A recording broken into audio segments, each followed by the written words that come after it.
नमो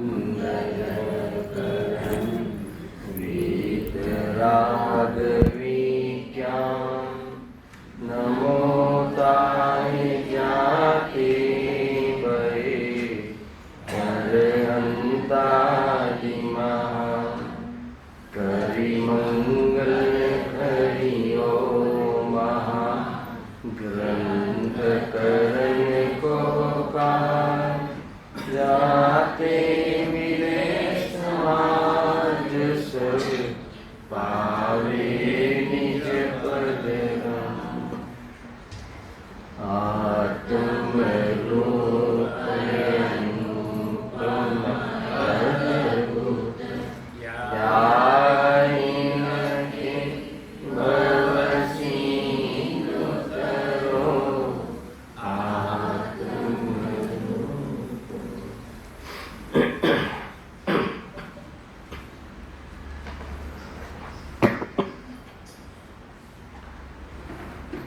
વીર પ્રભુના નિર્વાણ મહોત્સવ અષ્ટાનિકા મહાપર્વ બે મહાન પર્વ પછી કરીબ 25 દિવસ પછી ફરીથી આપણે જે નિયમિત સ્વાધ્યાય જે ચાલે છે શનિ રવિનો એનો આજે પુનઃ પ્રારંભ કરીએ છીએ. મોક્ષ માર્ગ પ્રકાશક ગ્રંથ બિરાજમાન છે. 7મા અધિકાર ઉપર આપણે સ્વાધ્યાય કરી રહ્યા છીએ. એમાં જૈન મત અનુયાયી મિથ્યા દૃષ્ટિનું વર્ણન કરેલ છે. એમાં વ્યવહારાવાસી મિથ્યા દૃષ્ટિ પ્રકરણ આપણે ચાલી રહ્યું છે. व्यवहारा भाषी मिथ्या दृष्टि ना 4 प्रकार पंडित जी ने कहा. थोड़ो की पॉइंट वॉइस जे 4 प्रकार कहा खरेखर तो स्लो व्यवहारावासी मिथ्या दृष्टि कोई 4 प्रकार नहीं होता. एक જ પ્રકાર છે કે જે વ્યવહારનો વિષય છે. વ્યવહારનો વિષયભૂત જે જીવના પરિણામ છે, કાર્ય છે, પૂજા, ભક્તિ, સ્વાધ્યાય, વ્રતાદિ, દયાદાન, વ્રતાદિ, આ જીવના જે પરિણામ છે અને એના નિમિત્તથી બાહ્યમાં જે કાર્ય થાય છે, આ બધા વ્યવહારના વિષય છે. હવે એને વ્યવહારનો વિષય કહો, બાહ્ય આચરણ કહો, ધાર્મિક આચરણ કહો, બાહ્ય ધાર્મિક આચરણ કહો, તો એમાં પરમાર્થથી ધર્મ માની લેવું, એમાં પરમાર્થ ધર્મનો આભાસ કરી લેવો, એને મુક્તિનું કારણ માની લેવું, એને કર્મના અભાવનું કારણ માનીને વર્તવું, એનું નામ વ્યવહારાભાસી મિથ્યા દૃષ્ટિ છે. આ જે પણ કોઈ ભૂલો છે, નિશ્ચયાવાસી, વ્યવહારાવાસી, ઉભયાવાસી આદિ, એ અભિપ્રાયની ભૂલ છે. કોઈ પરિણામનો કે કોઈ કાર્યની ઓરથી કોઈ દોષ નથી. ટૂંકમાં દોષને ગુણ માની લેવો, જ્ઞાન અને રાગનો વિભાગ ખ્યાલ ન આવવો, આશ્રવ ને આત્માનો ભેદ ખબર ન હોવી, આશ્રવ શુભાશ્રવ ને આત્માનો સ્વભાવ માનીને વર્તવું, કર્તવ્ય માનીને કરવું. કર્તા કર્મ અધિકાર ચાલે છે ને, એ ચાલે 95 ગાથા. ત્યાં શુભાશુભ ભાવ જે છે કર્તા કર્મ અધિકારનો, એ કોઈ કર્તા કર્મનું અજ્ઞાન નથી. શુભાશુભ ભાવ તો ચારિત્રનો દોષ છે, પણ એને કર્તવ્ય માનીને કરવું એ કર્તા કર્મનું અજ્ઞાન છે. બધી જ વાત છે અહીંયા. તો શુભાશુભ ભાવને લાભદાયી માનીને કરે છે આ વ્યવહારાભાસીનું મૂળ સ્વરૂપ છે. બાહ્ય આચરણ જે આગળમાં કહ્યું છે, જે નિશ્ચય ધર્મના સહચાર્યું કહ્યું છે, ધર્મ પ્રગટ કરવા પૂર્વ આત્માર્થીજનોને બાહ્ય આચરણ હોય છે કહ્યું છે.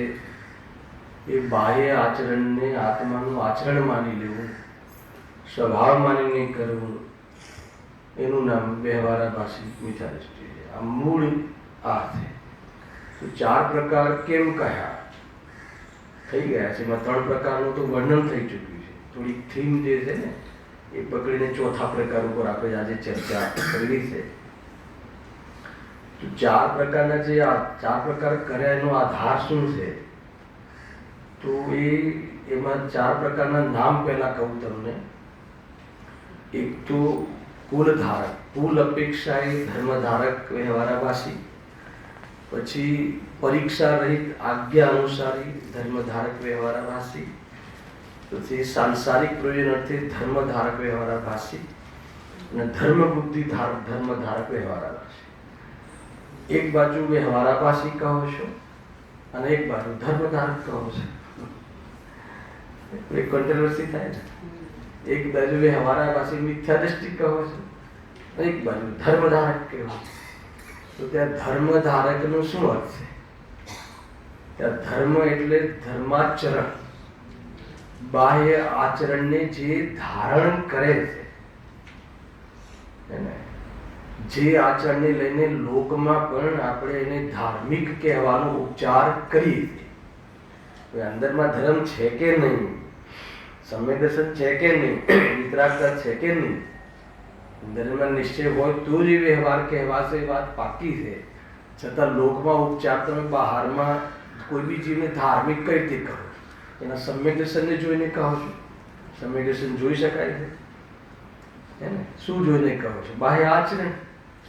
કોઈ મુનિરાજ જે ભાવલિંગી છે કે નથી, એના ભાવલિંગનું ધ્યાન કેવલી ભગવાન સ્વયં અવધિજ્ઞાની અને સ્વયં મુનિરાજ પોતે એના જ્ઞાનનો વિષય બને. બીજાના તો જ્ઞાનનો વિષય નથી બનતો. પણ એ અંદરમાં આટલી વિતરાગતા હોય તો બાહ્યમાં આચરણ આટલું હોય, એ આચરણને જોઈને અંદરની વિતરાગતાનું શ્રદ્ધાન વધારવા અર્થે એનો પ્રયોગ કરવામાં આવે છે, ઉપચાર કરવામાં આવે છે. તો અહીંયા એ ધર્માચરણ જે ધર્મ ધારક કહ્યું છે, તો કોઈ આત્માનું ધર્મ ધારણ કરી લીધું હોય તો એ વ્યવહારવાસી ના હોય. તો અહીંયા કયા ધર્મની વાત છે? ધર્માચરણ, આચરણ જે આપણે કરીએ છીએ, સ્વાધ્યાય કરીએ છીએ, પૂજા પાઠ, બાહ્ય કાર્ય ધર્મ, આચરણ. અને એ કહે છે કે ધર્માચરણ તો કરે છે, પણ એના આધારના, એમાં કયા આધારે, કયા ઉદ્દેશથી કરે છે, એની ઓરથી 4 પ્રકાર પાડ્યા. બહુ ચર્ચા થઈ ચૂકી છે, પણ આ તો 25 દિવસનો ગાળો થઈ ગયો ને, એટલે થોડુંક યાદ કરાવીને ચોથો આ સીટી વાગે છે. સ્લો કરો, સ્લાઇડ સીટી વધારે તકલીફ કરે. હા, તો વાત શું હતી કે એમાં પહેલો પ્રકાર કહ્યું કે કુલ અપેક્ષા. કુલ અપેક્ષા ધર્મધારક કે ધર્માચરણ કરે છે, પણ એને પરમાર્થથી કોઈ મતલબ નથી, ધર્મથી કોઈ મતલબ નથી. કુલમાં છે એટલે અમે કરીએ છીએ, આ કુલમાં જન્મ્યા છે એટલે આચરણ કરીએ છીએ, બીજા કુલમાં જન્મીશું એ આચરણ કરીશું. એટલે એના આચરણનો આધાર, ધર્મના આચરણનો આધાર કોઈ પરમાર્થ પ્રગટ કરવો છે તો છે નહીં, ધર્મ કરવો છે એમ પણ નથી, પણ આ એક અમારા કુલની રીત છે એટલે અમે કરીએ છીએ, એમ કરીને એનું આચરણ કરે. ભલે એ પાપમાં નથી, પણ કોઈ સમ્યક દર્શન રૂપી કાર્ય થવામાં પણ કારણ બનતો નથી. એનો ઉદ્દેશ જ નથી ને કે સમ્યક દર્શન જેવી કોઈ ચીજની ખબર જ નથી. પછી બીજો જે જીવ છે એ પરીક્ષા રહિત, આજ્ઞા અનુસારી, આ કુલનો આધાર લે છે. આ કે ભાઈ અમે આ મારા જે ધર્મગુરુ છે એ જે આજ્ઞા આપે એ અમારે કરવાનું, એ અમારે માનવાનું, બસ. હે ને? કરવાનું એટલે બાહ્ય આચરણ કરવાનું. ધર્મગુરુ તો આત્માનો અનુભવ કરવાનું પણ કહે છે, પરંતુ એના પર એનું ધ્યાન નથી. કે ભાઈ આ મારી આજ્ઞામાં અમને કહ્યું છે કે ભાઈ રાત્રિ ભોજન નહીં કરવું, આ નહીં કરવું, તે નહીં કરવું, એટલે આપણે બરાબર એનું પાલન કરવું જોઈએ. એમ કરી અને કોઈ એનું બી કોઈ મોટી કે એનો કોઈ એમ ધ્યેય કોઈ આત્માની અનુભૂતિ કરીને મુક્તિ કરવી કે ધર્મ કરવું એવું કોઈ હોતું નથી. આ બંને તો થોડાક ભોળા જીવો છે, પણ ત્રીજા નંબરનો જે જીવ છે એની ઘણી દુષ્ટતા છે. એ ધર્મ ધારણ કરે છે પરંતુ સાંસારિક પ્રયોજનના અર્થે કરે છે. હે ને, એ તો ખતમ થઈ ગયો. ભલે પૈસા મળે, રોગ દૂર થાય, બારમાં ઇજ્જત મળે, યશ મળે, દુનિયાને પૂછે, અને પુણ્યની રુચિ એમ કે ભાઈ બાહ્યમાં નેક્સ્ટ ભાવ સારો મળે, સ્વર્ગ મળે, બધું માર કસાય આદિ એના માટે સાંસારિક પ્રયોજનના અભિપ્રાયથી, આ બધો અભિપ્રાય છે ને કે ભાઈ આ બધું કરીશ તો મને આ બધું મળશે, આજીવિકા અર્થે એના લાભ અર્થે લોકો જાણે, લોકો પહેચાને. એને ઘણા લોકો આપણને જાણે એમાં ધર્મ છે કે આપણે આપણને જાણીએ એમાં ધર્મ છે. એને બધા લોકો મને જાણે, અરે કેવલી ભગવાન મને ભગવાન આત્મા જાણે એમાં બી અગર કેવલી ભગવાન સિવાય અન્ય જે રાગી જીવો છે, અજ્ઞાની રાગી જીવો છે, એ તો તને ભગવાન આત્મા તરીકે નથી જોવાના.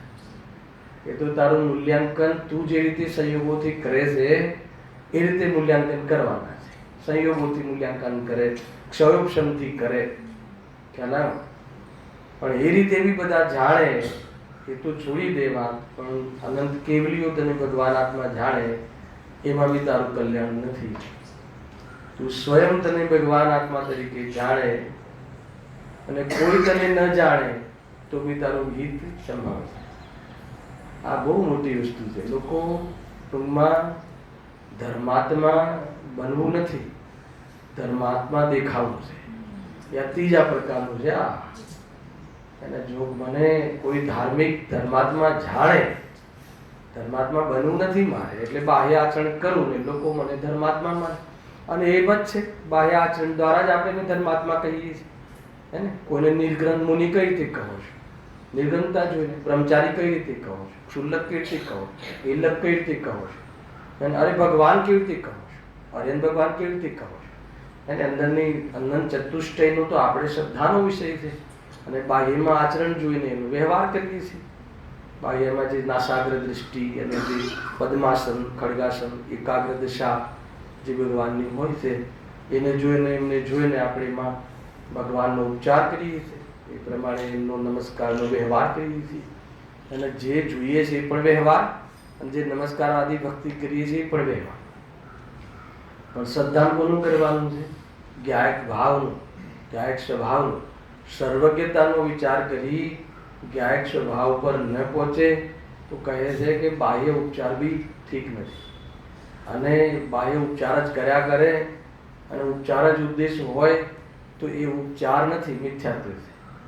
મૂળ ઉદ્દેશ તો હું સ્વભાવથી ભગવાન જેવું છું, મારી પર્યાયમાં એવું કાર્ય કરવું સંભવે છે, એવા પૂરા વિશ્વાસથી ભેદ જ્ઞાન કરે, આત્માની અનુભૂતિ કરે, વિતરાગતાનું પોષણ કરે, સંસાર ઘટાડે, કસાયનો અભાવ કરે, કસાય રહિત સ્વભાવને દેખે, અનુભવે, પ્રેમ રાખે, એ તરફનું પ્રમોદ આવે. ઘણી બધી બાબતો છે.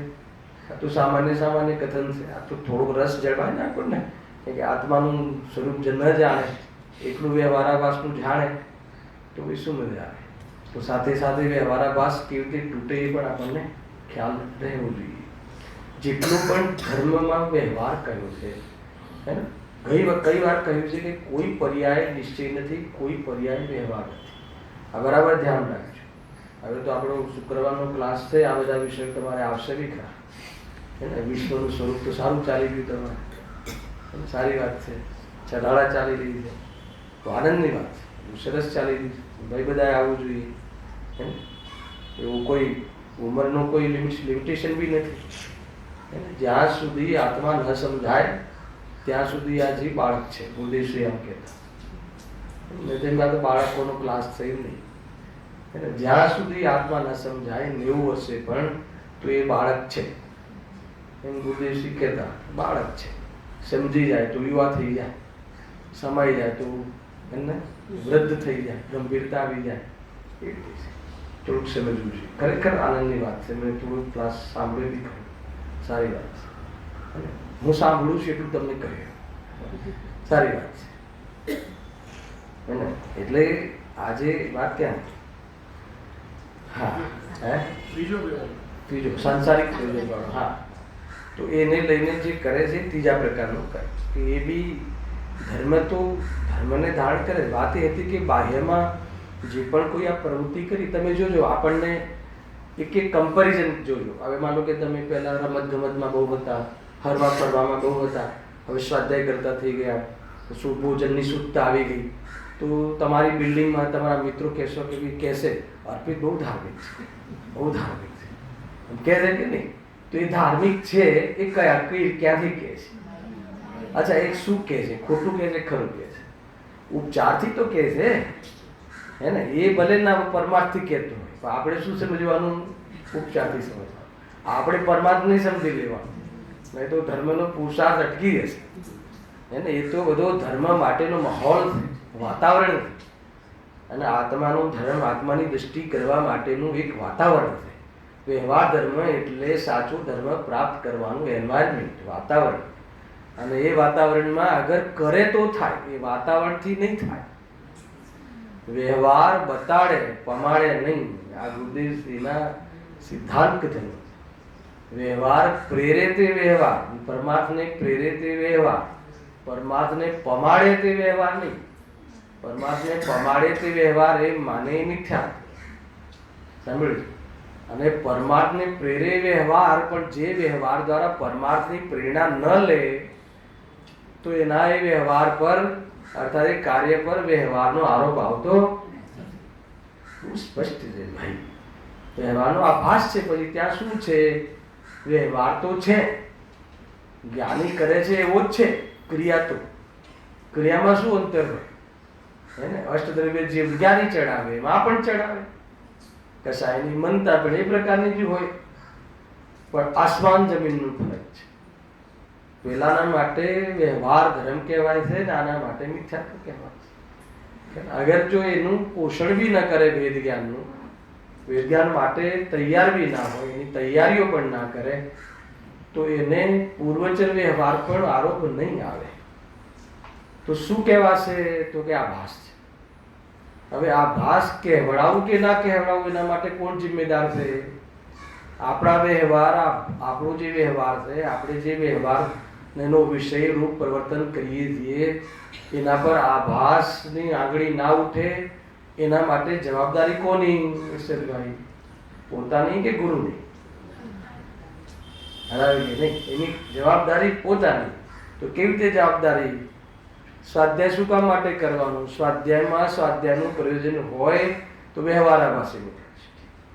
સ્વાધ્યાયમાં અમારે વિતરાગતાનું પ્રયોજન છે, અને સ્વાધ્યાયથી વિતરાગતા થતી નથી એવું સ્વાધ્યાયમાં કહે છે. કેટલી બધી બાબતો એક સાથે હોય. પૂજામાં પૂજાનું પ્રયોજન છે, એનું નામ વ્યવહારાભાસી મિથ્યાદૃષ્ટિ. પૂજામાં અમારે વિતરાગતાનું પ્રયોજન છે. અમે ભગવાનના ગુણાનુવાદ અમે અમારા ગુણોને જાણવા માટે કરીએ છીએ, પણ ભગવાનના ગુણો જાણીને સંતુષ્ટ થઈ જાય એનું નામ વ્યવહારાભાસી મિથ્યાદૃષ્ટિ. અને ગુણાનુવાદ પણ માન કસાય માટે કરે તો ત્રીજા નંબરનો. ભગવાનના ગુણો વિશે મારી બહુ સરસ છટાથી બોલું છું, એને છટાથી વિચારું છું, અને બહુ જ એને અંદરમાં એવા ભાવ ઉછળે છે. તો કહે છે કે તારા બધા ભાવના ભાવો છે એ કોઈ આત્માનો ભાવ નથી, જીવ ભાવ નથી, એ જ્ઞાયક ભાવ નથી. એને આત્મદૃષ્ટિના વિષયમાં તો એને જ્ઞાયક ભાવને નથી પ્રમદ કે નથી અપ્રમદ. અરે અપ્રમદ ભાવ, અસહયોગી કેવલી, અને એ પણ જ્ઞાયક ભાવ નથી. તો પછી તું બહારમાં મને વિચાર આવ્યો એનું પ્રાઉડ ફીલ કરે તો વ્યવહારમાં વિતરાગતાનું આ ભાસ એ તને વાસ્તવમાં દુર્ગતિનું કારણ છે. બહુ જબરજસ્ત. જ્યારે કોઈ જગ્યાએ દુર્ગતિ કહીએ, ના ના દુર્ગતિ કેમ કહો છો, ઓર ખતરનાક વાત થઈ ગઈ. અરે સ્વર્ગમાં જાય ને, નરકને દુર્ગતિ કહેવાય, સ્વર્ગને સુગતિ. એ કહે છે કે આગમની ઓરથી ભેદ છે, અધ્યાત્મમાં તો ગતિ અને ગતિ રહિત એમ ભેદ છે. હલાવે કે નહીં, પંચમ ગતિ એક બાજુ અને બાકીની 4 ગતિ એક બાજુ. ભાઈ કોઈ બી વિષયમાં પ્રયોજનની સિદ્ધિ થતી હોવી જોઈએ. આપણે જે શુક્રવારના ક્લાસ બી ચાલે છે ને, એનું એક છે એક જ્ઞાનાત્મક વર્ણન, એ હોવું જોઈએ. પહેલા જ્ઞાનાત્મક વર્ણનનું પણ જરૂરી છે, અને પછી જે પ્રયોજનાત્મક વર્ણન, એ જ જ્ઞાનાત્મક વર્ણનમાંથી હર વર્ણનમાં આપણા પ્રયોજનની સિદ્ધિ કેવી રીતે થાય એટલો એક પ્રશ્ન મૂકીને ચર્ચા કરો એટલે તમારી ચર્ચા સાચી થઈ ગઈ. હેલાવે કે નહીં? આ તમને એક હિન્ટ આપી દીધી કે એક છે જ્ઞાનાત્મક વ્યાખ્યા છે, પરિભાષા છે, ઉદાહરણ છે, યુક્તિ છે, એના લેખક કોણ છે, એ બધી જાણકારી છે, ઇન્ફોર્મેશન છે, અને છેલ્લે કહ્યું કે આમ જાણવાથી આત્માની અનુભૂતિ થાય છે. એટલું જ નહીં, હર કથનમાં, હર પરિભાષામાં, અને વિશ્વની પરિભાષામાં એમ કહ્યું કે 6 દ્રવ્યના સમૂહને વિશ્વ કહે છે, તો એ જાણીને મને શું લાભ થાય, એ જાણીને મારું પ્રયોજનની સિદ્ધિ કેવી રીતે થાય, એ પ્રશ્ન હર જગ્યાએ મૂકવાનો. અને એ પ્રયોજનની સિદ્ધિ થશે તો કદાચ પરિભાષા થોડી ઓછી આવડશે, યાદ નહીં રહે, અને પ્રયોજન પકડાઈ જશે તો કાર્ય થઈ જશે. થોડુંક આ એક એડ ઓન કરજો તમે, ઓર મજા આવશે. બરાબર છે. હવે ચોથો પ્રકાર જે આપણે ચાલી રહ્યો છે, મને બરાબર યાદ છે. યાદ શું? હું તો સાંભળીને આવ્યો છું, છેલ્લું પ્રવચન સાંભળીને આવ્યો છું, તો મને બી યાદ નથી રહ્યું, હે ને? એટલે શું કરવું જોઈએ હર્ષદભાઈ? આગળનું પ્રવચન સાંભળીને આવવું જોઈએ, એમ કેવું છે મારે. જરા પ્રયોજનવાળા અર્થ કાઢવાના એમ કે, હે ને? કેમ કે આજના ને 25 દિવસ પહેલા હવે આમાં શું છેલ્લું લીધું હતું, શું કમસે કમ એની કન્ટિન્યુટી, હે ને, એ બધી હોવી જોઈએ. તો હવે ચોથો પ્રકાર છે, એ અલગ નામ આપ્યું છે કે એ બી ધર્માચરણ તો કરે છે, પણ ધર્મ બુદ્ધિથી કરે છે તો એ વ્યવહારાભાસી. આ ખતરનાક વાત છે. એટલે એમ કે ભલે કુળ અપેક્ષા એ કરતો હોય, ભલે એ કુળમાં જન્મ્યો તો કુળના હિસાબે મંદિર જતો હોય, પણ ધર્મ માટે જાય છે. પેલાને ધર્મથી મતલબ નથી, પરીક્ષા રહિત આજ્ઞાનુસારી કરે છે, પણ એમાં ધર્મનો મતલબ નથી. આ બી ભગવાનની આજ્ઞાનુસાર જ કરે છે, પરંતુ ધર્મ માટે કરે છે. હવે ધર્મ માટે કરે છે, પણ નિશ્ચય ધર્મની ખબર નથી, અથવા ખબર પાડવી નથી, જે બી લઈ લો. હલાવે કે નહીં? નિશ્ચયની ખબર નથી એવી જે દોષ છે, અને ખબર પાડવી નથી એ મહાદોષ છે. ખબર પાડવી નથી કેવો છે, મજા આવે છે આમાં, હે ને? આજ તો પરમાચા આનથી વળી બીજો ધર્મ કયો હોઈ શકે? આપણે શું બાકી રાખ્યું છે? બોલો તમે. ગમે ત્યાંથી પૂછો, જ્ઞાનમાં ગમે ત્યાંથી સદાચારમાં જુઓ, કોઈ કમી નહીં, જ્ઞાનમાં કોઈ કમી નહીં. અને દેવશાસ્ત્ર ગુરુમાં તો કોઈ દિવસ સાચા દેવશાસ્ત્ર ગુરુ સિવાય ક્યાંય ફરકીએ નહીં. ગમે તેવી તકલીફ આવી જાય તો બી કુદે કો ગુરુને તો યાદ સુદ્ધા ના કરીએ. બોલો શું બાકી રહી ગયું? મારામાં ધર્મ છે કે નહીં? એવી જ આજનો જીવ છે. આ બહુ જબરજસ્ત છે. આ ધર્મ માટે કરે, ધર્મ બુદ્ધિથી કરે છે, ધર્મ માટે કરે છે, છતાં આભાસ કરી લે છે. હવે આભાસ કરી લે છે એટલે એનું કામ થતું નથી. ત્યાં તો વ્યવહારાભાસી એટલે કે ત્યાં ધર્મની તો કોઈ વાત જ નથી. અને અહીંયા તો ધર્મ માટે કરે છે, મુક્તિ માટે કરે છે. ઘણી વાર તો આમાં સંતુષ્ટ થઈ જાય છે, ઘણી વાર મુક્તિનું કારણ માની લે છે. અને શુભ કરતા કરતા શુભ થઈ જશે ગુરુદેવશ્રી કે એવું માને, એને ધર્મની ખબર નથી.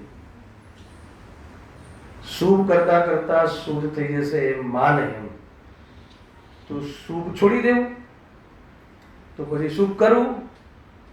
હલાવે કે નહીં? આ જીવ હજુ ત્યાં અટક્યો રહે, તો પછી મેસેજ શું છે? તો કે કરવું કે છોડી દેવું વાત જ નથી. તું શુભમાં તો આવ્યો છે ને, ત્યાં ભરાઈ ગયો છે, એનું જ્ઞાન કરાવે છે. હલાવે કે નહીં?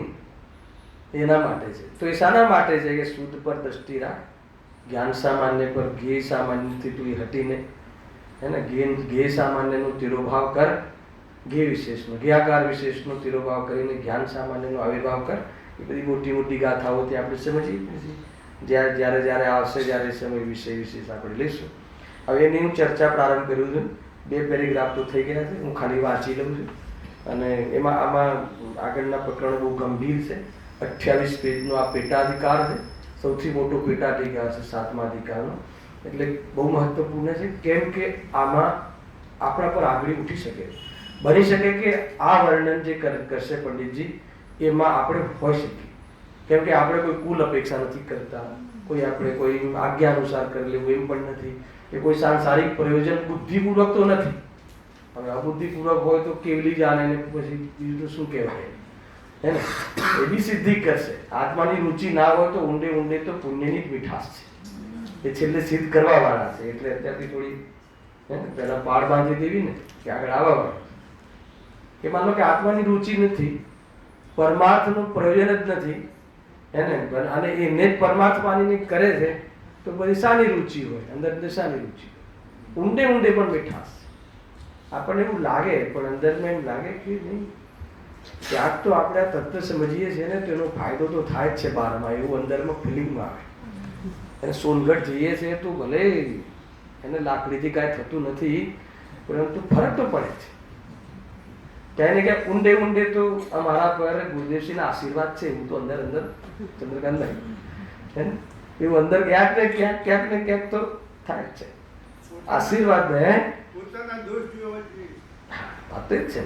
શું કરે, હું તો મારા માટે જ કહું છું, તમારા માટે નથી. નામ ખાલી તમારા લોકોના લઉં છું. પણ આપણામાં કોઈ ભૂલ રહી ગઈ હોય તો માધ્યમ છે, બોલવાનું માધ્યમ છે. ક્યાં ને ક્યાંય મીઠાશ રહી જાય છે, ક્યાં ને ક્યાં એવું થાય છે. ને જ્યારે ભાઈ ગમે એટલો મોટા વિદ્વાન હોય ને, મેં એના મોટે સાંભળેલું છે કે ભાઈ એટલે અત્યારે હવે તો એમ કહીને મને મેં આ પ્રત્યક્ષમાં સાંભળેલી વાત કહું, ભાઈ હવે તો અમારે છે ને જાણે કે ઓર્ડર લેવાય નથી જોતો. કીધું હવે તો એટલે શું, એ જરા કહી દેજો. એટલે હવે તો આ બધું આવી જશે. સ્વાધ્યાય બહુ કરીએ છીએ અને આ જ્યારથી તત્વજ્ઞાન ગુરુદેવશ્રીના માધ્યમથી હાથમાં લીધું છે ને ત્યાંથી બધું બરાબર ચાલે છે. તો કે બધું બરાબર ચાલે, જીવ સરવાળે તત્વજ્ઞાન તત્વ અભ્યાસથી ઉદયને જ ફેરવવા ચાલે છે. અહીંયા કહે છે કે તત્વજ્ઞાન એના માટે હોય છે કે ઉદય ગમે તેવો હોય તો એ ક્ષમતા રાખી શકે, એની પ્રેક્ટિસ કરે. અને આ શું ચાલે છે કે ઉદય ફરે તો સારું, ઉદય ફરે તો સારું, અને છેલ્લે ન ફરે આકરો ઉદય આવે રે. તું જે ગુરુની, જે દેવશાસ્ત્ર ગુરુ, જે આચાર્ય ઉપાધ્યાય સાધુની સેવા કરે છે એમને ઓછા એવા ઉદય આવ્યા છે, આકરા ઉદય આવ્યા છે, કેવા ઉપસર્ગ આવ્યા છે. તો એવા ઉપસર્ગમાં કેવી રીતે આનંદમાં રહ્યા એ વિચારને, આવા ઉપસર્ગ ના આવે એવું કેમ વિચારે છે? ખ્યાલ આવે કે નહીં? હે ભગવાન, હું તમારી પૂજા કરું છું, તમારા કહેલા માર્ગનો વિચાર કરું છું, ભક્તિ કરું છું, તત્વની પરિભાષા આવડે છે, તત્વનો વિચાર બી કરું છું, તમે કહો છો એટલી વાર સામાયિક કરવા બી બેસું છું, એટલે અમારું જીવન સુખ શાંતિથી કપાય. અને આવે કે નહીં, અંદરમાં હોય છે એને. અને છેલ્લે હતાશા થાય છે કે આટલું કરીએ છીએ તો એ ફાયદો નથી. સરવાળે હોય માર્ગ પર શંકા કરે, માર્ગ પર શંકા કરે. અરે ભાવ વધે કે ઘટે એના માટે થોડી તત્વ, ભાવ ઘટે કે ના વધે કે બધું લૂંટાઈ જાય તો બી તારું કાંઈ લૂંટાતું નથી એટલું સમજવા આવવાનું હતું. અને તે આનું એપ્લિકેશન ક્યાં કર્યું? ખ્યાલ આવે હું જે કહું છું ભાઈ, બહુ વિચાર કરું છું શાંતિથી. બની શકે કે આપણે વાત સાચી વિચારીએ છીએ પણ જે દિશાથી વિચારવી જોઈએ એ દિશામાં નહીં વિચારવી હોય તો એ ગુણ ન કરે. સાચી વાત બી ગુણ ના કરે, એને જે રીતે એપ્લાય કરવાની હોય ને એ રીતે એપ્લાય કરવી જોઈએ. એને આ રીતે છે જે બી વસ્તુ, જે બી ચીજની યુટિલિટી કરવાની પદ્ધતિ હોય છે, આ પદ્ધતિમાં તો ભૂલ થઈ જાય એટલે તો લખવો પડ્યો અધિકાર. એટલા માટે આના પછી તરત 8મો અધિકાર અનુયોગ, 4 અનુયોગ વિશે લખવું પડ્યું. ઉપદેશનું સ્વરૂપ, એમાં 4 અનુયોગનું વર્ણન કર્યું. કથન પદ્ધતિ સમજવામાં ભૂલ કરે છે. છેવટે કથન પદ્ધતિમાં નયોનું જ્ઞાન ન હોવાથી પોતાને જે ગમે છે એકાંત એ જ પક્ષ પકડી લે છે અને સરવાળે અનેકાંતનો ઉપાય ન કરી અને સમ્યક એકાંતથી વંચિત રહી જાય છે. આ શાસ્ત્રીય ભાષા, કોઈને શાસ્ત્રીય ભાષામાં ખબર પડે તો શાસ્ત્રીય ભાષા પહેલા જે કહ્યું ને જ હમણાં કહી આવે કે નહીં ભાઈ, બરાબર સમજો વાતને. અદ્ભુત માર્ગ છે આ. માર્ગ જે મળ્યો એ દરિદ્ર હોય જ ના શકે. ખ્યાલ આવે કે નહીં? દરિદ્ર એટલે કયો પાછું? પૈસાની વાત નથી અહીંયા.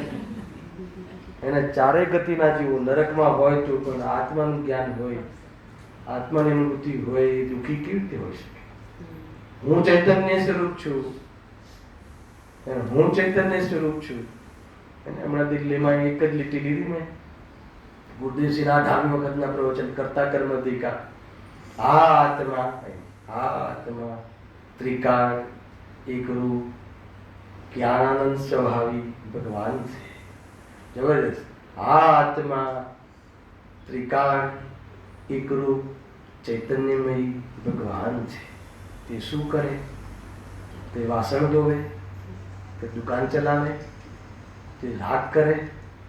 જ્યાં ચૈતન્યમય ભગવાન આત્મા કહી તો એ શું કરે? જે ચૈતન્યથી બનેલી સત્તા છે એ શું કરે? એ જ્ઞાન કરે, જાણે, જાણવાના સ્વભાવ રૂપે રહે, સાક્ષી ભાવે રહે, જ્ઞાતા દ્રષ્ટા ભાવે રહે. કોણ? જ્ઞાની કે અજ્ઞાની? જીવ માત્ર. અજ્ઞાની પણ સાક્ષી ભાવે જ રહે છે, પણ સાક્ષી ભાવની ખબર નથી. એટલા માટે અજ્ઞાની બી જ્ઞાતા દ્રષ્ટા છે ને, સ્વભાવથી તો જ્ઞાતા દ્રષ્ટા છે ને. નિરાકુલ રહેવાનો સ્વભાવ લઈને વિદ્યમાન છે ને. જબરદસ્ત. શું તમે વાંચજો એનો જે પહેલો શ્લોક છે ને, આપણી જ્ઞાન જ્યોતિ ઉદય થાય છે, તો એમાં શું ચર્ચા કરી છે? 18મી વખતના પ્રવચન ગજબ છે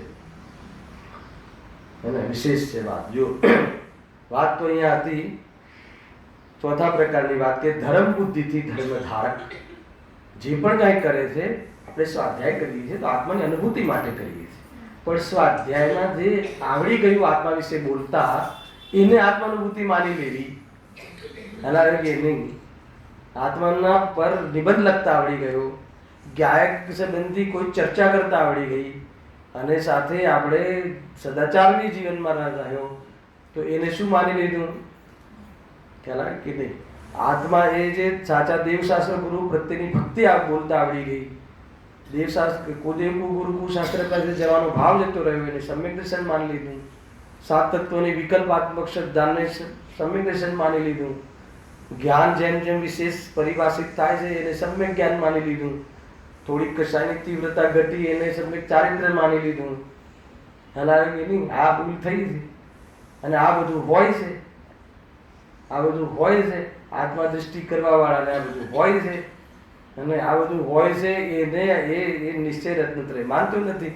અને આને એને નિશ્ચય અર્થાત પરમાત્માની ભાઈ હું તો બધા કરતા જુદો છું, સારો છું અને ધાર્મિક છું એમ કહીને પોતાની ખોટી શ્રદ્ધા કરે છે, અથવા પોતાની સાચી શ્રદ્ધાને લૂંટે છે અને બરબાદ થઈ જાય છે. એકાદ વાર સ્વર્ગમાં જઈ આવે તો તેથી શું નિહાલ થઈ જશે હે ને? ત્યાંથી એકેન્દ્રિયમાં જતો રહેશે આત્માની અનુભૂતિ વગર. બધા ત્યાં દરવાજા ખુલે છે એકેન્દ્રિયમાં બી જવાના. કોઈ સ્વર્ગમાં જાય તો મોક્ષે જાય એવું લખ્યું છે કે? એટલે આ બધું વિચારવા જેવું છે. તો એ અહીંયા કહે છે, હું એનો જે શરૂઆતનો જે 2-3 પેરેગ્રાફ આપણે થઈ ગયેલા છે વાંચી લઈએ છીએ. જુઓ, વળી કેટલાક ધર્મ બુદ્ધિથી ધર્મ સાધે છે. ધર્મ બુદ્ધિ એટલે ખ્યાલ ને? ધર્મ માટે, કુલ માટે નહીં, ધર્મ માટે. આપણે બધા ધર્મ માટે. આપણે શાના માટે છે? ધર્મ માટે. ધર્મ માટે એટલે શું? સુખ માટે, સાચા સુખ માટે. ધર્મ માટે એટલે મુક્તિ માટે. ખ્યાલ આવે ને? ધર્મ માટે જ કરીએ. શાના માટે આવીએ? સ્વાધ્યાય દેખાડવા આવીએ છીએ, કોઈને જ્ઞાન વધારવા આવીએ છીએ. શાના માટે કરીએ? સમજીને સુખી થવા માટે. પણ સમજી જવાને કઈ માની લેવું? ખ્યાલ આવે શું કહું છે? ભાઈ આપણને સમજી જવામાં પુરુષાર્થ લાગે છે કે જે સમજી જઈએ છે ત્યાં સુધી તો કર્મકૃત અવસ્થા છે, ત્યાં સુધી પુરુષાર્થનો પ્રવેશ બી નથી. તમને નવાઈ લાગશે. આ જૈન ધર્મ મળ્યો એમાં ચંદ્રકાંતભાઈ જીવે શું પુરુષાર્થ કર્યો? આપણે આ જૈન ધર્મ અથવા જૈન કુટુંબમાં જન્મ્યા એમાં જીવે શું પુરુષાર્થ કર્યો? જૈન ધર્મ મળ્યો એમાં શું પુરુષાર્થ કર્યો? સાચા દેવશાસ્ત્ર ગુરુ મળ્યા એમાં શું પુરુષાર્થ કર્યો? પૂજ્ય ગુરુદેવશ્રી મળ્યા એમાં શું પુરુષાર્થ કર્યો? પુણ્યના ઉદયથી છે ને. એ તો કોઈ પુરુષાર્થ કરીને તો આવ્યા કે બુદ્ધિથી એમ કાંઈ લાગવગ લગાવીને કે હું તો છે નહીં. બરાબર છે? અચ્છા ઠીક છે. હવે આપણે એ બધું કરીને ગુરુદેવશ્રીની પ્રેરણાથી આપણે સ્વાધ્યાયમાં રેગ્યુલર થઈ ગયા. એમાં શું પુરુષાર્થ કર્યો? જીવને અધિકાંશ અહીંયા પુરુષાર્થ લાગે. હવે આપણે સ્વાધ્યાયમાં બહુ રેગ્યુલર, એક બી ખાડો નહીં. અને ગુરુદેવશ્રી જે 4-4 કલાક કહ્યા છે ને, 5 કલાક કરીએ તો કહે છે કે પુરુષાર્થ નહીં, એ કર્મકૃત અવસ્થાઓ છે બધી. અચ્છા, એ ત્યાં બી ઠીક છે. પછી અહીંયા જ્યારે વિદ્વાન કે ગુરુદેવશ્રી જ્યારે સમજાવે છે ત્યારે ખબર પડવા લાગી કે આત્મા શું છે અને સાત તત્વ શું છે. એ બી વાસ્તવમાં જ્ઞાનાવર્ણ્ય કર્મના ક્ષૌક્ષમનો દેન છે. પુરુષાર્થ નથી. સમજવાનું નામ પુરુષાર્થ નથી, સ્વીકારવાનું નામ પુરુષાર્થ છે. હલાવે કે નહીં? એ સ્વીકાર કરવામાં તાકાત લાગે છે. એને ભાષણ તો કોઈ બી આપી દે. હવે તમે અહીંયા મારી જગ્યાએ તો કેટલા બી વિદ્વાન થઈ રહ્યા છે, ત્યાં બેસાડી દો, જોરદાર જોરદાર વાતો કરશે. બોલવામાં શું છે? કારણ કે હવે તો ક્લેરિટી આવી ગઈ. પૂર્વમાં ક્લેરિટી જરૂરી છે. ક્લેરિટી એ પુરુષાર્થ નથી, એ પુરુષાર્થ નથી. એ વાસ્તવમાં ક્ષયોક્ષમનો ખેલ છે, કર્મના ક્ષયોક્ષમનો ખેલ છે. પણ એમાં જે કહ્યું, એકવાર માની તો જુઓ કે હું ચેતન છું. એકવાર માની તો જુઓ કે આ 50 વર્ષથી આ કરોડો કમાવું છું, એ હું કમાઈ શકતો નથી.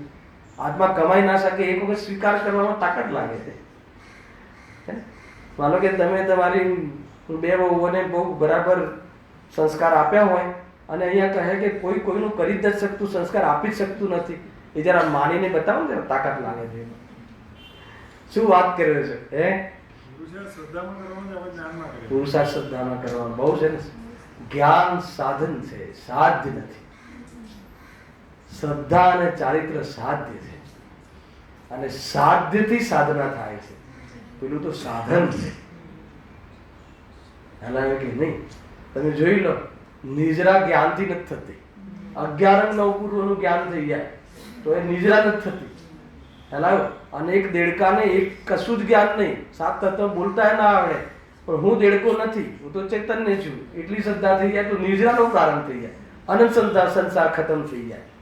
વિચાર તો કરો ભાઈ. એટલા માટે શ્રદ્ધા પર અને શ્રદ્ધા પછી ચારિત્ર પર.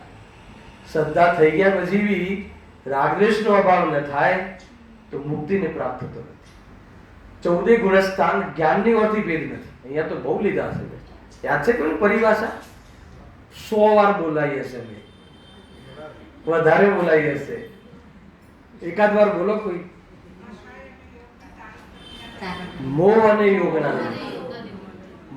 યોગના નિમિત્તથી જીવના શ્રદ્ધા અને ચારિત્ર ગુણની તારતમ્ય રૂપ શુદ્ધ અશુદ્ધ અને શુદ્ધ અશુદ્ધ એવી પ્રકારની તારતમ્ય અવસ્થાઓને ગુણસ્થાન કહે. હવે શ્રદ્ધા અને ચારિત્ર લીધું, 13માં કેવલ જ્ઞાન છે ને યાદ ના કર્યું. હેલા આવ્યો કે નહીં? હા સર, કેવલ જ્ઞાન અમને પ્રોબ્લેમ નથી. અમારે તો નિજના શાનાથી થાય. સમ્યક શ્રદ્ધા અને સમ્યક ચારિત્ર. સમ્યક શ્રદ્ધા થતા જ્ઞાન સમ્યક થઈ જાય છે. એટલે એના પર એટલે જ્ઞાનમાં સમ્યક મિથ્યાત્વનો કોઈ મતલબ જ નથી. શ્રદ્ધા મિથ્યા તો જ્ઞાને મિથ્યા.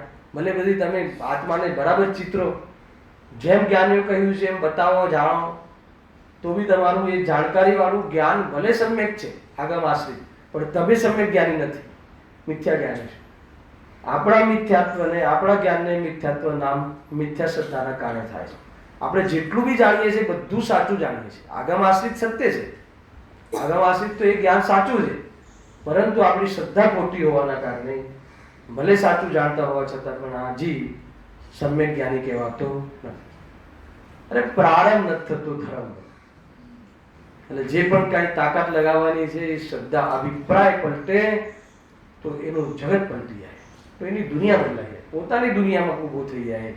અને અભિપ્રાય ખોટો હોય તો ચાહે તીર્થંકરના ઘરે જન્મે, હલાવે કે નહીં, ભલે બાર સભામાં બેઠો હોય તો બી બરબાદ થાય છે. બરાબર યાદ રાખજો આ. એટલે મૂળ વાત અહીંયા અભિપ્રાયની ભૂલ છે. ધર્મ ધારણ કરે છે, પણ અહીંયા કહે છે જો વળી કેટલાક ધર્મ બુદ્ધિથી ધર્મ સાધે છે, પરંતુ નિશ્ચય ધર્મને જાણતા નથી. નિશ્ચય ધર્મને એટલે કે નિશ્ચય સમય આત્માની અનુભૂતિ, હું ચૈતન્ય સ્વરૂપ છું. અને વાસ્તવમાં જે એક ચૈતન્ય તત્વ જ ઉપાદેય છે, આશ્રયભૂત ઉપાદેય છે. આશ્રય અને બંધ એ છે. સંવર્ણ નિજરા એકદેશ ઉપાદેય છે, અને મોક્ષ સર્વથા ઉપાદેય છે, પ્રગટ કરવાનું. એવી પ્રકારની ચાલ, જ્ઞાનની ચાલ, એવી પ્રકારની જ્ઞાને શ્રદ્ધા તરફનો કોઈ વાસ્તવમાં સાચી જાણકારી આપવા છતાં પણ એનું પોષણ થતું જ નથી. જાણ્યું એટલે બસ થઈ ગયું, સંતુષ્ટ થઈ ગયું. કહ્યું ને, મેં બે વાત કહી હતી. એક તો નિશ્ચય ધર્મને જાણતો જ નથી, એનો અર્થ કે આને જ નિશ્ચય માની લે છે, આને જ પરમાર્થ માની લે છે, જાણકારી લેવાને જ્ઞાન માની લે છે. અને આ સાત તત્વ સાચા છે એવું ઉપલક શ્રદ્ધાને સમ્યક શ્રદ્ધા માની લે છે. અને થોડુંક ખાનપાન સુધાર્યું એને સમ્યક ચારિત્ર માની લે છે. અને કોઈ ખ્યાલ આવે કે નહીં? તો કોઈ કહે કે આ બધું કરવું કે નહીં કરવું, તો કે કરવા ના કરવાની વાત ક્યાં છે? આ કરે છે પછી બી ભૂલ ક્યાં રહી ગઈ એની વાત છે. એટલે આ યુનિફોર્મ છે. આ યુનિફોર્મમાં તો એ આવે જ છે. યુનિફોર્મ ના હોય તો પ્રવેશ ના મળે, અને યુનિફોર્મ પછી ભણે ના તો પાસ ના થાય. બે વસ્તુ યાદ રાખવાની. શું કીધું? યુનિફોર્મ ના પહેરે તો સ્કૂલમાં એન્ટ્રી ના મળે, અને યુનિફોર્મ પહેરીને ભણે ને તો પાસ ના થાય. તો ખ્યાલ આવે કે નહીં? આ બે વસ્તુ છે. બહુ જબરજસ્ત છે.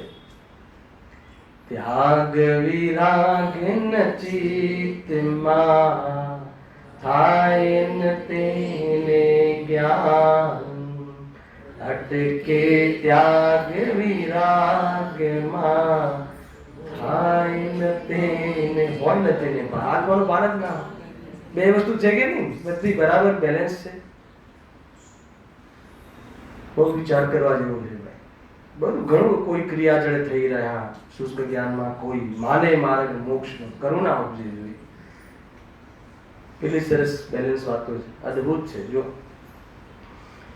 વળી કેટલાક ધર્મ બુદ્ધિથી ધર્મ સાધે છે, પરંતુ નિશ્ચય ધર્મને જાણતા નથી. તેથી તેઓ અભૂતાર્થ રૂપ ધર્મને સાધે છે. આ નવો શબ્દ આવ્યો, બહુ ચર્ચા થઈ ગઈ છે આની. અભૂતાર્થ એટલે શું? વ્યવહાર. વ્યવહાર ભૂતાર્થ છે કે અભૂતાર્થ છે? બહુ પરેશાન. ઓપ્શન આપો ત્યારે તકલીફ થાય. ઓપ્શન નહીં આપવાનું તો એ તો અનેકાંત છે. એ તો ગુરુદેવજીનો આધાર લેવા વગર કામ નહીં ચાલે. ગુરુદેવજી કહે છે કે વ્યવહાર તરીકે ભૂતાર્થ છે, કે નહીં? પરમાર્થની અપેક્ષાએ અભૂતાર્થ છે, અને પરમાર્થ પ્રાપ્ત કરતા મુક્તિ થાય છે. એટલા એ અપેક્ષાએ પરમાર્થને તો જોતો નથી, પરમાર્થ સામે તો જોતો નથી, વેદ જ્ઞાન તો કરતો નથી. વેદ જ્ઞાનની વાતોને જ શું માની લે છે? ધર્મ માની લે છે, નિશ્ચય માની લે છે. અને અહીંયા કહે છે કે એ રીતે અભૂતાર્થ ધર્મને સાધે છે. એનો અર્થ કરીશું. જો અભૂતાર્થ ધર્મ વ્યવહાર સમ્યક દર્શન જ્ઞાન ચારિત્રને મોક્ષ માર્ગ જાણી તેનું સાધન કરે છે. તો જ્ઞાની સાધન નથી કરતા, વ્યવહાર રત્નનું સાધન નથી કરતા, તો એમાં શું ભૂલ પડી ગઈ? પણ એ પરમાર્થ માટે કરે છે, પરમાર્થને અનુસરે છે. ખ્યાલ આવે કે નહીં? આના પર દ્રષ્ટિ નથી હોતી, હોય છે પણ આના પર દ્રષ્ટિ હોતી નથી. આ એનું પ્રયોજન નથી હોતો. ખ્યાલ આવે કે નહીં? અરે ત્યાં નિયમસાર ચાલે છે ને આપણે સદિચ્છામાં, તો એકવાર મેં કહ્યું શરૂના પ્રવચનમાં કહ્યું હશે કે આ નિયમરૂપ કાર્ય કયું છે? નિશ્ચય રત્નત્રય. નિશ્ચય રત્નત્રયની પૂર્ણતા માટે આ ગ્રંથ લખવામાં આવ્યો છે. તો એમાં એક ઓર શબ્દ લખ્યું કે હવે મુનિરાજને કામ કરવાનું શું બાકી રહી ગયું? પ્રદ્મ પ્રભવધારી દેવ ને દુકાન નથી, મકાન નથી, ગ્રહસ્થી નથી, બાળ બચ્ચા નથી, કશું નથી. મને બતાવો કે હવે એમને પુરુષાર્થ કયો? હવે પુરુષાર્થ કોના માટે કરવાનો? કોઈ કહી શકશે? આચાર્ય દેવને, મુનિરાજોને હવે પેલા પુરુષાર્થ કરવાનો બાકી છે કે નથી? એ કહી દો. બાકી છે. તો હવે આપણે તો પુરુષાર્થ બાકી છે, આપણે તો દુકાન મકાનમાં વળગી રહ્યા છીએ, તો આપણને એવું લાગે કે હજુ આપણે ઘણું બધું ત્યાગ કરવાનો, આત્માનો અનુભવ કરવાનો પુરુષાર્થ બાકી છે. એ તો આત્માના અનુભૂતિ વાળા છે. આત્માનો અનુભવ વગર મુનિ પણ હોય નહીં, એટલે તો ભાવલિંગી સંત છે. બરાબર છે? તો મને બતાવો કે હવે એમને પુરુષાર્થ કરવાની શું જરૂર છે? શાના માટે પુરુષાર્થ કરવા? તે એવું લખ્યું કે વ્યવહાર રત્નત્રયના પરિહાર અર્થે. ગજબ છે. શું કહ્યું? વ્યવહાર રત્નત્રયના પરિહાર અર્થે. આજે થોડો વ્યવહાર રત્નત્રયનો ભાવ આવે છે, આ નિયમસારની ટીકા લખવાનો રાગ આવે છે, સાંભળજો, આ ભગવાનના દર્શન કરવાનો ભાવ આવે છે, એના પરિહાર અર્થે. ભગવાન આત્મા જ પ્રમુખ છે. હલાવે કે નહીં? ભગવાન આત્માની પ્રમુખતા હોવા છતાં એની સન્મુખતામાં જ્યાં જ્યારે કમજોરી હોય ત્યારે વ્યવહાર રત્નત્રયની લાઈફસ્ટાઈલ છે એવી જ ચર્યા હોય, એનાથી વિરોધમાં ચર્યા હોય તો એ મુનિ ના હોય.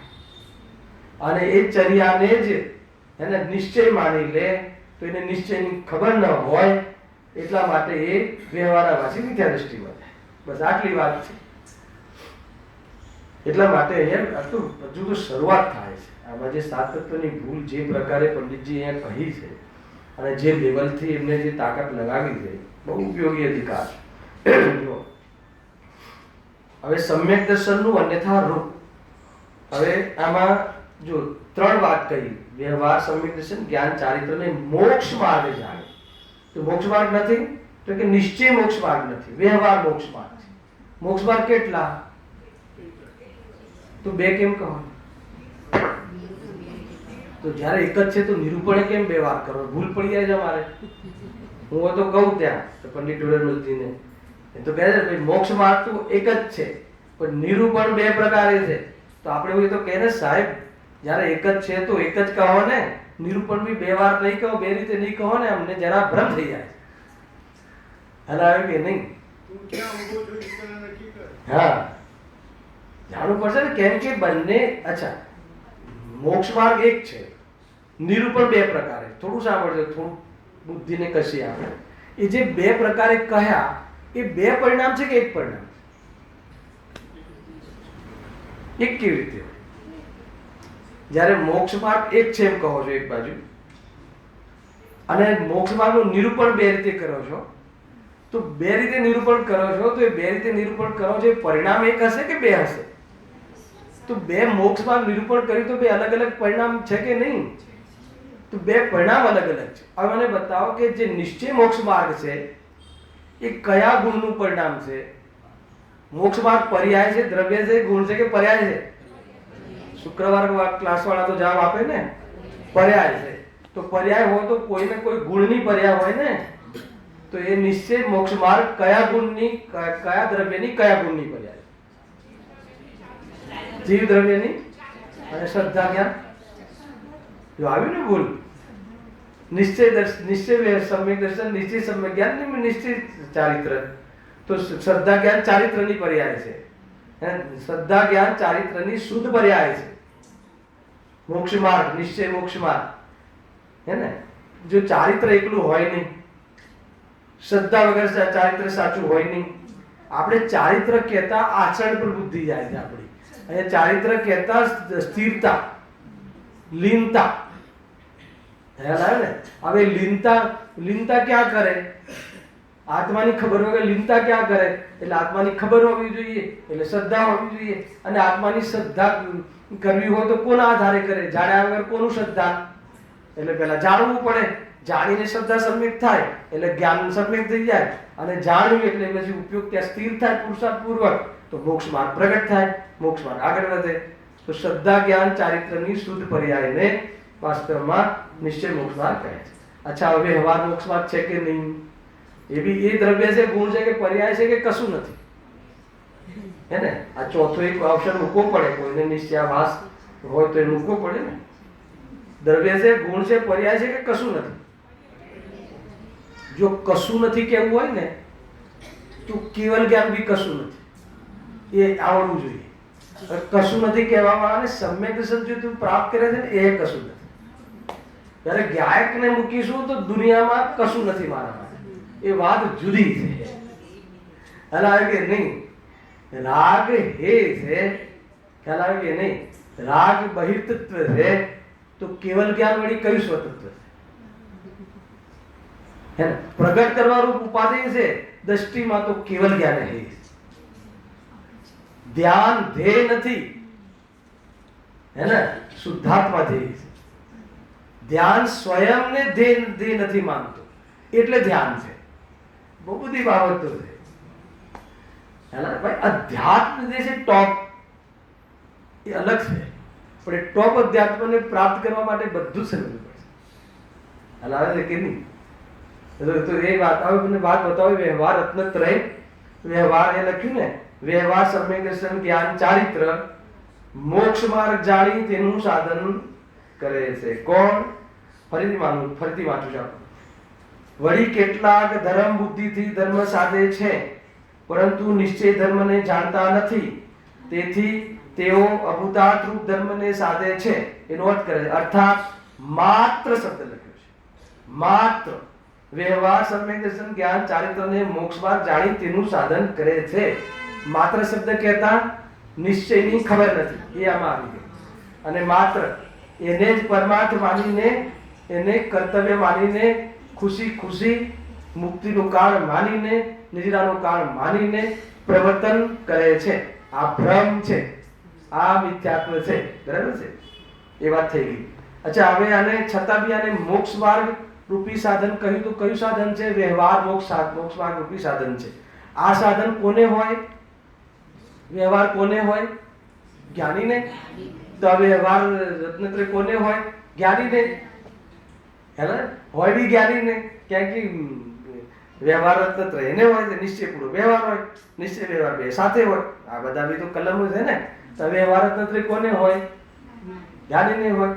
હવે વ્યવહાર રત્નત્રય હોય પણ કોઈને આત્માની શ્રદ્ધા કરવાનો ઉદ્દેશ જ ના હોય, આત્મા વિશે એને કોઈ મતલબ જ ના હોય, વિતરાગતાનું કોઈ પ્રયોજન જ ના હોય, તો આ રાગને વિતરાગતા માની લે એક. કદાચિત વિતરાગતાનું પ્રયોજન હોય તો આ રાગથી વિતરાગતા માની લે બે. હલાવે કે નહીં? આ હોય ખરું પણ આનાથી વિતરાગતા ન થાય. તો આ એ રીતનું વ્યવહાર સાધન એટલે કહ્યું છે. ત્યાં હોય છે. વ્યવહાર સાધન કહેવાનો અર્થ જ એ છે કે આ પરમાર્થ સાધન નથી. અને એના માટે હું પ્રચલિત વાત કરું છું હંમેશા કે હું તમને એમ કહું કે આ સમ્યક છે ને એ મારો મોહ બોલો ભાઈ છે. એનો શું અર્થ? ભાઈ નથી, સગો ભાઈ નથી. એનો કે ભાઈ નથી. તો ભાઈનો વ્યવહાર કેમ કર્યો છે કે ભાઈ જેવો છે, જેવો છે એનો કે ભાઈ નથી. અને કેમ કે નિશ્ચયની સાથે પૂર્ણતા ના થાય ત્યારે આ વ્યવહાર હોય છે, જાણેલો પ્રયોજનવાન છે. હવે આ મારે તો એ વાત પ્રશ્ન હતો અંતિમ કે આ જે વ્યવહાર રત્નત્રય છે એ કયા દ્રવ્યની કયા ગુણની પર્યાય? દ્રવ્ય ગુણ પર્યાય ચાલુ કર્યું, થોડું ચાલુ કર્યું ને.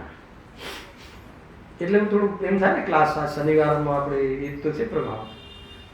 વ્યવહાર રત્નત્રય, વ્યવહાર સમ્યક દર્શન, વ્યવહાર સમ્યક જ્ઞાન, વ્યવહાર સમ્યક ચારિત્ર કયા દ્રવ્યની કયા ગુણની પર્યાય છે? એક જણ બોલો એટલે હું બધાને પૂછવાનો નથી. બહુ સરસ. જીવ દ્રવ્યની ચારિત્ર ગુણની વિકારી પર્યાય. આમાં શ્રદ્ધા જ્ઞાનની વાત નથી. શ્રદ્ધા સંબંધી વિકલ્પ, જ્ઞાન શાસ્ત્ર સ્વાધ્યાય સંબંધી વિકલ્પ, અને કોઈ અશુભ ભાવને છોડવા સંબંધી વિકલ્પ. એટલે વિકલ્પ જે છે એ વાસ્તવમાં ચારિત્રનો દોષ છે. અને વિકલ્પમાં ધર્મ માની લેવો એ અભિપ્રાયનો શ્રદ્ધાનો દોષ છે. આમાં જ્ઞાનની કોઈ વાત આવતી નથી. આમાં વિકલ્પને ધર્મ માની લેવો તો શ્રદ્ધાનો દોષ. અને આ જે પણ કઈ વિકલ્પો થાય છે જ્યારે આત્માનુભૂતિ થઈ જાય છે ત્યારે જ્ઞાની સ્વયં સ્વરૂપની સાધનામાં જ્યારે શિથિલતા આવે છે, જ્યારે પોષાતું પડતું નથી, ત્યારે ફરીથી શુદ્ધ ઉપયોગ માટે ભેદ જ્ઞાન કરે છે. ક્યાં લખ્યું છે આવું? કોઈને ખબર છે ક્યાં લખ્યું? રહસ્યપૂર્ણ ચિઠ્ઠી ત્યાં જોઈ લેજો. જ્યારે આત્માને જ્ઞાનીને અનુભૂતિ થઈ ગઈ, એકવાર તો શુદ્ધ ઉપયોગ કરીને પ્રતીતિ કરી લીધી, પછી એનું જ્ઞાન ક્યાં ચાલે છે? જ્ઞાનમાં ઉપયોગ રૂપ ભેદ જ્ઞાન નથી. હવે જ્ઞાન ક્યાં તો વિષયોમાં ચાલી જાય, જ્ઞાન ક્યાં તો અપ્રયોજન પદાર્થોમાં સંગતિ કરે, સંબંધી જાણવા ચાલી જાય. કોઈની કોઈ રાગ મિશ્રિત જ્ઞાન વ્યવસ્થા કરે છે, જ્ઞાનીને પ્રવૃત્તિ કરે છે. તો હવે એને ફરીથી શુદ્ધ ઉપયોગ કરવો છે. સ્વરૂપમાં જવાનો અંદરનો ભાવ જાગે, અંદરમાં એવી જાતિનો ભાવ આવે તો શું કરશે? ત્યાં લખ્યું ફરીથી પુનઃ ભેદ જ્ઞાન કરે છે. મને એ વાક્યમાં એટલું કન્ફ્યુઝન થઈ ગયું. હવે એને ભેદ જ્ઞાન, એ તો ભેદ જ્ઞાની છે, એને તો પરિણામરૂપ ભેદ જ્ઞાન છે. તો ત્યાં ગુરુદેવના પ્રવચનમાં ખુલાસો મળ્યો. ત્યાં તો પેરેગ્રાફમાં એટલું લખીને પંડિતજી આગળ નીકળી ગયા છે કે ફરીથી પુનઃ ભેદ જ્ઞાન કરવા બેસે છે. હવે જ્ઞાની તો ભેદ જ્ઞાની છે એટલે તો જ્ઞાની છે. હવે એને ભેદ જ્ઞાન કરવાની શું જરૂર છે? તો ગુરુદેવજી કહે છે કે ઉપયોગરૂપ ભેદ જ્ઞાન નથી. પરિણામરૂપ ભેદ જ્ઞાન તો છે પણ એના ઉપયોગમાં ભેદ જ્ઞાન નહીં. એ તો ફરે છે જ્ઞાન, તો એ જ્ઞાનને ફરીથી સમેટે છે અને આ વિચાર કરે છે તત્વની શ્રદ્ધાના, આત્માની શ્રદ્ધાના. તો એ શ્રદ્ધા જનિત વિકલ્પ કરે છે એને શું કહેવાય? વ્યવહાર સમ્યક દર્શન. અને એના માટે શાસ્ત્રને વિશેષ જાણે છે અથવા વિશેષ વિચાર કરે છે શાસ્ત્રના પ્રમેયનો, એને શું કહેવાય? વ્યવહાર સમ્યક જ્ઞાન. અને આ બંનેમાં અનુકૂળતા મળે એના માટે વિશેષ નિયમો લે છે, હે ને, પરિણામોમાં મર્યાદા લે છે, એને શું કહેવાય? ચારિત્ર. તો બતાવો, આ ત્રણેય વસ્તુ શું છે? વિકલ્પ છે. ત્રણેય વસ્તુ વિકલ્પ છે. તો ગુરુદેવશ્રીએ કહ્યું કે આ વ્યવહાર રત્નત્રય એ ચારિત્ર ગુણની વિકારી પર્યાય છે. તાકાત નથી આપણે ડાયરેક્ટ એમાંથી કાઢીએ છે. થોડું સમજવું જોઈએ.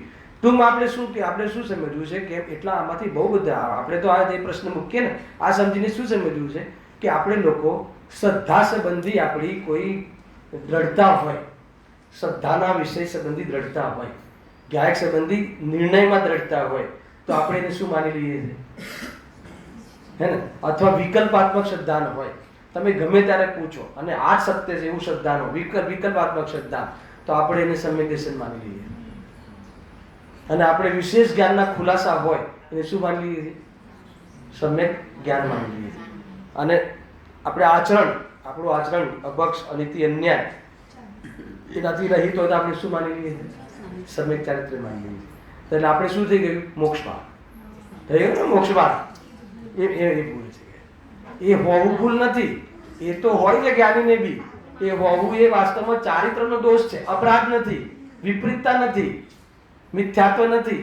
પણ એમાં સંતુષ્ટ થઈ ગયું, એને કંઈક માની લેવું, એમાં માની લઈ અને સમ્યક પુરુષાર્થનો લોપ કરી દેવો, પોતાના હાથે જ પોતાના પગ પર કુહાડો મારવો, એવી મોટી ભૂલ. એનું નામ છે વ્યવહારાભાસી મિથ્યા. હે ધર્મ બુદ્ધિ ધર્મ માટે કરે છે ને.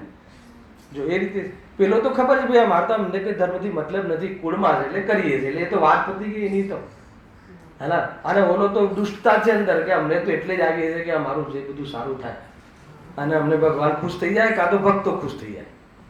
કોઈ તો ખુશ થશે, ભગવાન નહીં થાય તો આજુબાજુ બેઠા હોય ને ભક્તો, એ ખુશ થઈ જાય, તો એટલી એને લાભ જોઈએ. તો એ તો બધા કોઈ મતલબ વગરનું છે. આ તો વાસ્તવિક ધર્મ માટે ફસાઈ જાય છે, હે દયની સ્થિતિ. આ તો કિનારા પર ડૂબે છે, જાણે મધ દરિયે ડૂબે એ તો સમજમાં આવે, પણ કિનારા પર ડૂબે. આટલી વાત સાચી.